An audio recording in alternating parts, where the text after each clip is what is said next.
Hello, my name is Professor Shraditya Rakshit. Right to development. Learning outcome. The students are given an overview of 3 documents in the international level which deal with certain aspects of right to development. From the examination of these documents, the students get the picture of the dimension of right to development as group right. Introduction. Right to development can be viewed both as an individualistic right and a group right. From the individualistic perspective, it deals with each person's right to develop himself physically, mentally, emotionally, financially, politically, spiritually, materially, etc., etc. So it depends on the laws made by the state. But while looking at this right as a group right, it is an entirely different right. It is then the right of a country's development and not that of the individuals. When we say country's development, it is the right of a developing or at least developed country to become a developed country. This involves a lot of effort for developed countries. Their cooperation and help is required for a developing country to become developed. Thus, it is a question purely of international concern and effort. In this chapter, we will examine the content and scope of this right. In the forthcoming chapters, we will examine to what extent this right is tried to be achieved. As we saw in the module on group rights, what are this right is discussed mainly in 2 documents. One is the African Charter on Human Rights and Peoples, and the other is the Declaration on Right to Development. African Charter on Human and People's Rights. All people shall have the right to a general satisfactory environment favorable to their development. African Charter, Article 24. The UN Declaration on Right to Development. The preamble of the UN Declaration on Right to Development gives many clues to the content of this right. The following provisions are relevant. Recognizing that development is a comprehensive economic, social, cultural and political process which aims at the constant improvement of the well-being of the entire population and of all individuals on the basis of their active, free and meaningful participation in development and in the fair distribution of benefits resulting therefrom. Recalling the right of peoples to self-determination by virtue of which they have the right freely to determine their political status and to pursue their economic, social and cultural development. Recalling also the right of peoples to exercise, subject to the relevant provisions of both international covenants on human rights, full and complete sovereignty over all their natural wealth and resources.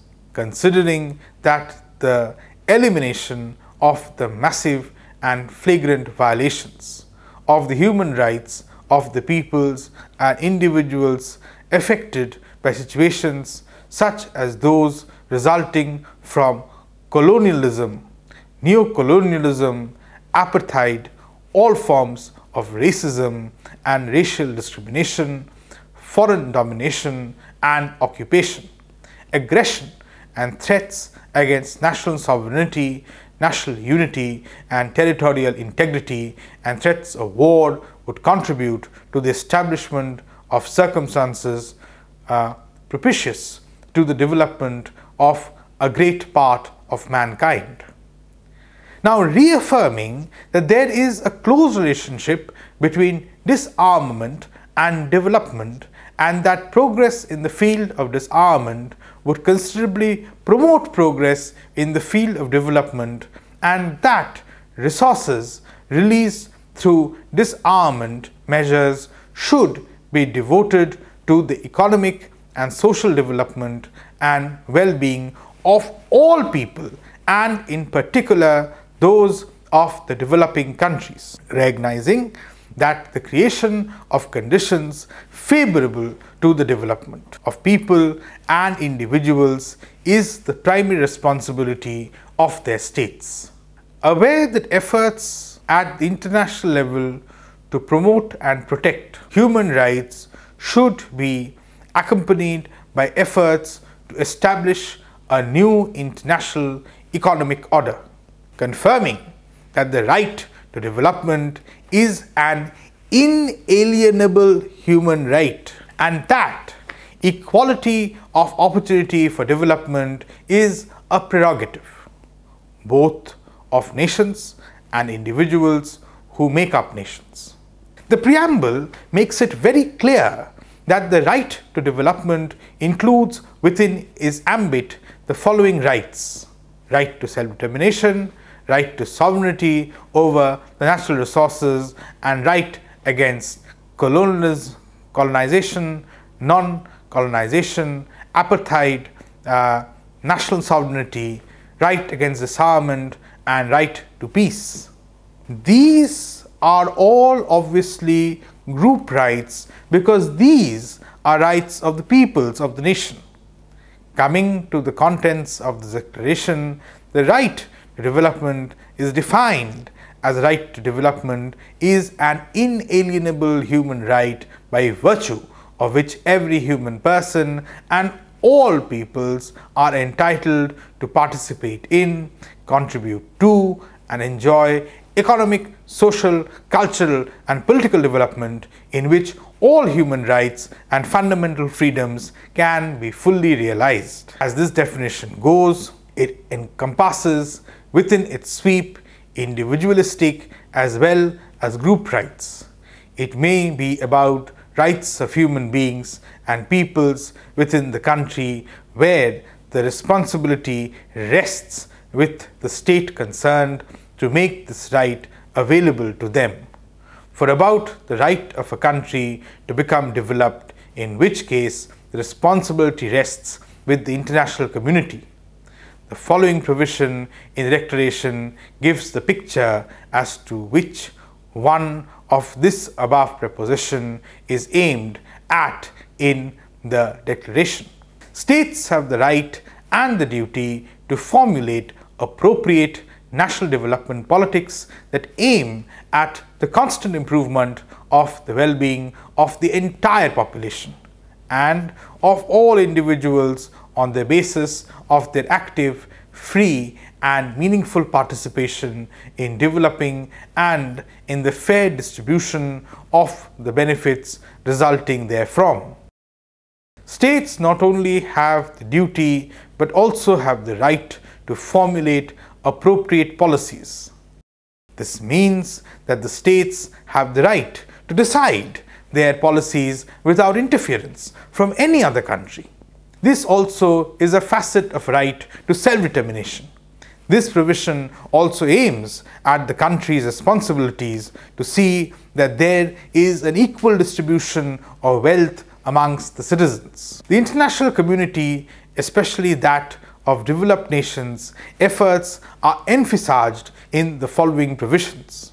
Now, the states have the duty to take steps individually as well as collectively to formulate international development policies with a view in facilitating the full realization of the right to development. Now, sustained action is required to promote more rapid development of developing countries. As a competent to the efforts of developing countries, effective international cooperation is essential in providing these countries with appropriate means and facilities to foster their comprehensive development. States are also asked to take steps to cooperate internationally to avoid disarmament, colonialism, apartheid, etc.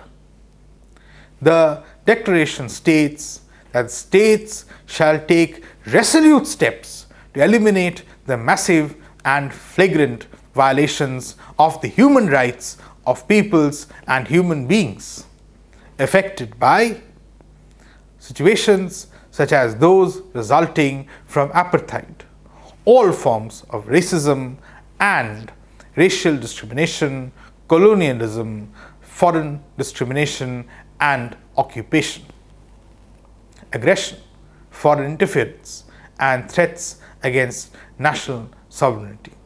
National unity and territorial integrity, threats of war, and refusal to recognize the fundamental right of people to self-determination. All states should promote the established maintenance and strengthening of international peace and security, and to that end should do the utmost to achieve general and complete disarmament under effective international control, as well as to ensure that the resources released by effective disarmament measures are used for comprehensive development, in particular that of the developing countries. Thus, international cooperation to have a new economic order helped by the developed countries in various forms such as exchange of new technologies, financial aid, and the international efforts to see that countries become sovereign and independent are the main facets of the right to development. To achieve this purpose, many international soft laws are made, like the Declaration on Social Progress, Declaration on a New International Economic Order, NIEO. The WTO agreements are some of them. The WTO agreements are dealt with in another chapter. So this chapter deals with the other international laws. Now, Declaration on Social Progress and Development, 1969. The following are considered primary conditions of social progress and development: national independence based on the rights of peoples to self-determination, the principle of non-interference in the internal affairs of states, respect for the sovereignty and territorial integrity of states, and the permanent sovereignty of each nation over the natural wealth and resources, the right and responsibility of each state, and as far as they are concerned, each nation and people to determine freely its own objectives of social development, to set its own priorities and decide in conformity with the principles of the Charter of the United Nations the means and methods of their achievement, without any external interference, peaceful coexistence, peace, friend relations, and cooperation among states, irrespective of differences in their social, economic, or political systems.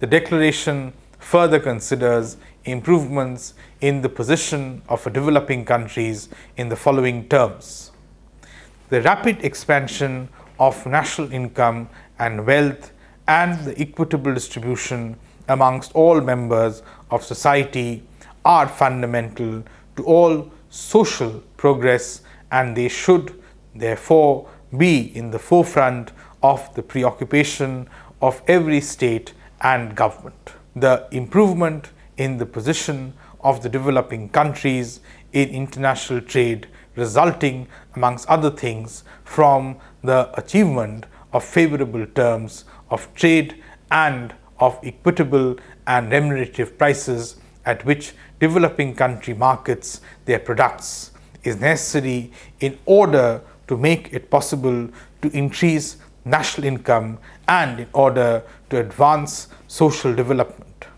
The central theme of social progress goes beyond the nations and touches upon the objects of common heritage, such as the outer space and the environment. Social progress and economic growth require recognition of the common interest of all nations in the exploration, conservation, use and exploitation exclusively for peaceful purposes and in the interests of all mankind of these areas of the environment, such as outer space and the seabed and ocean floor and the subsoil thereof, beyond the limits of national jurisdiction, in accordance with the purposes and principles of the Charter of the United Nations. This is a very important facet of the right to development, because this is a crucial question that makes the developing countries different from the developed countries. Because it is the capacity of the developed countries to explore, conserve and exploit the seabed, ocean floor, the natural resources and the outer space that given the developed countries are upper hand in the economy. By the time the developing countries get the technology to explore these resources, the developed countries might have explored them to a great extent. And by the time they might have also resorted some other technologies, so not only the peaceful use of these resources, but also the equitable use is required. Thus, the developed countries are under an obligation to transfer their technologies to the developing countries into, this is made clear in the following provisions. Social progress and development shall finally aim at the attainment of the following main goals: equitable sharing of scientific and technological advances by developed and developing countries, and a steady increase in the use of science and technology for the benefit of the social development of society. The establishment of a harmonious balance between scientific, technological and material progress and the intellectual, spiritual, cultural and the moral advancement of humanity, and the protection and improvement of the human environment. The following provisions make it clear the right to development nothing but an equalization of the economy of all countries.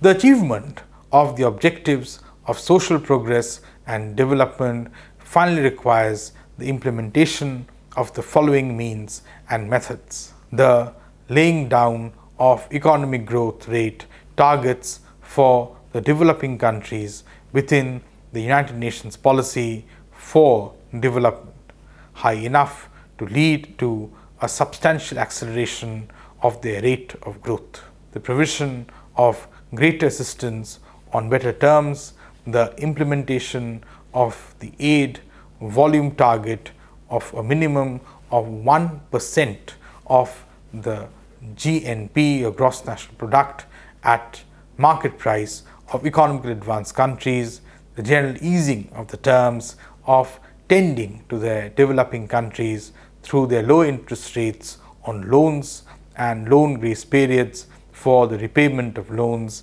and the assurance that the allocation of such loans will be based strictly on socio-economic criteria, free of any political consideration.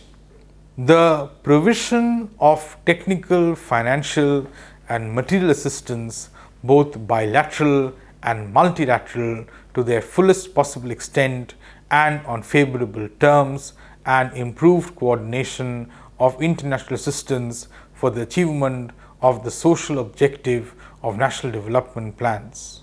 The provision to the developing countries of technical, financial and material assistance and of favorable conditions to facilitate the direct exploitation of their natural resources and natural wealth by those countries, with a view for enabling the problem of these countries to benefit fully from their natural resources. The expansion of international trade based on principles of equality and non-discrimination, the rectification of the position of developing countries, international trade by equitable terms of trade, a general non-reciprocal and non-discriminatory system of preference for the exports of developed countries to the developed countries, the establishment and implementation of general and comprehensive commodity agreements and the financing of reasonable buffer stocks by international institutions, intensification of international cooperation with a view to ensuring the international exchange of information, knowledge and experience concerned social progress and development.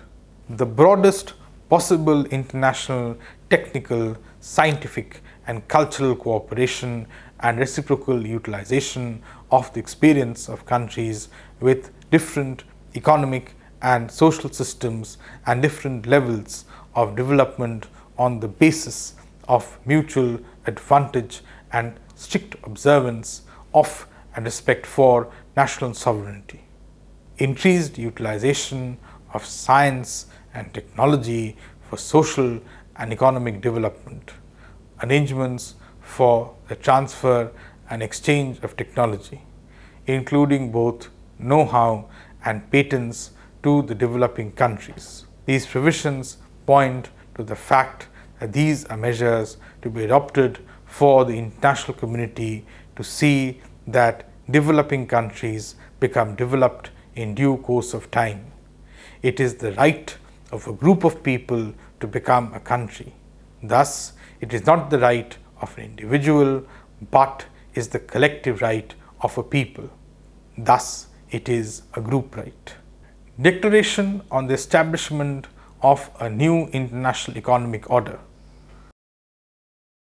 Now, the new international economic order should be founded on full respect for the following principles: the sovereign equality of states, self-determination of all peoples, inadmissibility of the acquisition of territories by force, territorial integrity and non-interference in the internal affairs of other states. The broadest cooperation of all the state members of the international community based on equity, whereby the prevailing disparities in the world may be banished and properly secured for all.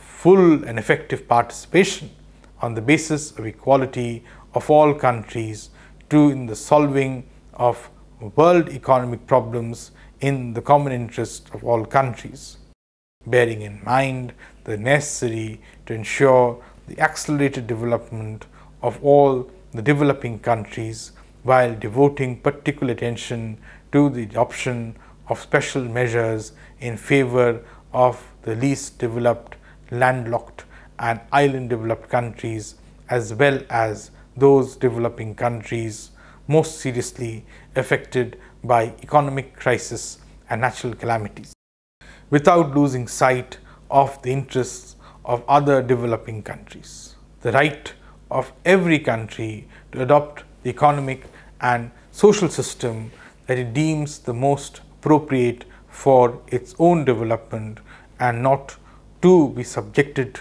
to discrimination of any kind as a result. The full permanent sovereignty of every state over its natural resources and all economic activities. In order to safeguard these resources, each state is entitled to exercise effective control over them and their exploitation with means suitable to its own situations, including the right to nationalization or transfer of ownership to its nationals, this right being an expression of the full permanent sovereign of the state. No state may be subjected to economic, political or any other type of coercion to prevent the free and full exercise of this inalienable right. The right of all states, territories and peoples under foreign occupation, alien and colonial domination or apartheid to restitution and full compensation for the exploitation and depletion of and damages to the natural resources and all other resources of the states, territories and peoples. Regulations and supervision of the activities of transnational cooperation by making measures in the interest of the national economic of the countries where such transnational corporations operate on the basis of the full sovereignty of these developed countries. The right of the developing countries and the peoples of territories under colonial and racial domination and sovereign occupation to achieve their liberation and regain effective control over the natural resources and economic activities. The extending of assistance to developing countries, peoples and territories which are under colonial and alien domination, foreign occupation, racial discrimination or apartheid, or are subjected to economic, political or any other type of coercive measures to obtain from them the subordination of the exercise of their sovereign rights and to secure from them advantages of any kind, and to neo-colonialism in all its forms, and which have established or are endeavoring to establish effective control over their natural resources and economic activities that have been or are still under foreign control. Just and equitable relationship between the prices of raw materials, primary commodities, manufactured and semi-manufactured goods exported by developed countries and the prices of raw materials, primary commodities, manufacturers, capital goods and equipment imported by them with the aim of bringing about sustained improvement in their unsatisfactory terms of trade and expansion of the world economy. Extension of active assistance to developing countries by the whole international community free of any political or military conditions, ensuring that one of the main aims of the reformed international monetary system shall be the promotion of the development of the developing countries and the adequate flow of real resources to them, importing their competitiveness of natural materials facing competition from synthetic substitutes, preferring and preferential and non-reciprocal treatments for developing countries, whatever feasible in all fields of international economic cooperation whenever possible, securing favorable conditions for the transfer of financial resources to developing countries, giving to the developing countries access to the achievements of modern science and technology, and promoting the transfer of technology and the creation of indigenous technology for the benefit of the developed countries in forms and in accordance with procedures which are suited to their economists. The need for all states to put an end to the waste of natural resources, including food products. The need for developing countries to concentrate all their resources for the cause of development. The strengthening through individual and collective actions of mutual economic, trade, financial and technical cooperation amongst the developing countries, mainly on a preferential basis, facilitating the role which producers association may play within the framework of international cooperation and in pursuance of their aims inter alia, assisting in the promotion of sustained growth of the world economy and accelerating the development of developing countries. The NIEO declaration also aims at reducing the gap between the developing and developed countries. Thus, this document is also a part of right to development. However, we found the right against all decolonization is also a part of right to development. This facet of right to development is discussed in the next chapter. Conclusion. The right to development is a right of a group of persons to become a nation. Thus, it is not even a sum total of all the individual's rights to development. This right can be made fruitful by the international cooperation and financial aid, technological aid from the developed countries. Thank you.